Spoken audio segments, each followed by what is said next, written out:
Aston villa ছাড়ছেন Argentine গোলরক্ষক Emiliano Martinez. এরপর থেকে তার ভবিষ্যৎ নিয়ে আলোচনা শুরু হয়।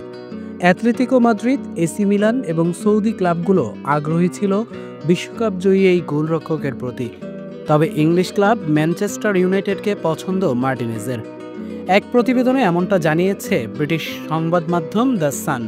প্রতিবেদনে বলা হয়েছে, ম্যান ইউয়ের নিয়মিত গোলরক্ষক আন্দ্রে ওনানার ভবিষ্যৎ নিয়ে অনিশ্চয়তা তৈরি হয়েছে, আর এই সুযোগ কাজে লাগিয়ে ইউনাইটেডের স্কোয়াডে যোগ দিতে উন্মুখ হয়ে আছেন আর্জেন্টিনার বিশ্বকাপ জয়ী এই গোলরক্ষক। ইউনাইটেডেরও আগ্রহ আছে মার্টিনেজের প্রতি। এক সূত্রকে উদ্ধৃত করে দ্য সান জানিয়েছে, মার্টিনেজ আর্জেন্টিনা দলের সতীর্থ লিসান্দ্রো মার্টিনেজের ঘনিষ্ঠ বন্ধু এবং সে দলবদল করতে আগ্রহী। ইউনাইটেডে যোগ দেওয়ার আশায় সে ইতোমধ্যেই কয়েকটি বড় ক্লাবের প্রস্তাব ফিরিয়ে দিয়েছে।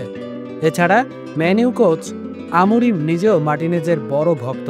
2020 সালে স্পোর্টিংয়ে তাকে আনার চেষ্টা করেছিল, কিন্তু ভিলার কাছে হেরে যেতে হয় সেবার।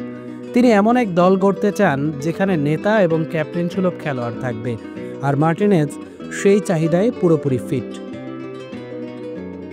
প্রিমিয়ার লিগের নতুন মৌসুম সামনে রেখে দলে রদবদল শুরু করে আমরিম ইতিমধ্যেই ব্রাজিল এবং উলভারহ্যাম্পটনের ফরওয়ার্ড ম্যাথিয়াস কুনহাকে ৬২.৫ মিলিয়ন পাউন্ডে দলে টেনেছেন।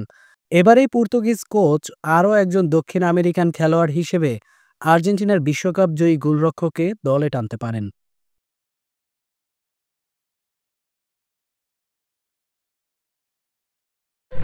ভিডিওটি ভালো লাগলে চ্যানেলটি লাইক, কমেন্ট, শেয়ার এবং সাবস্ক্রাইব করতে ভুলবেন না।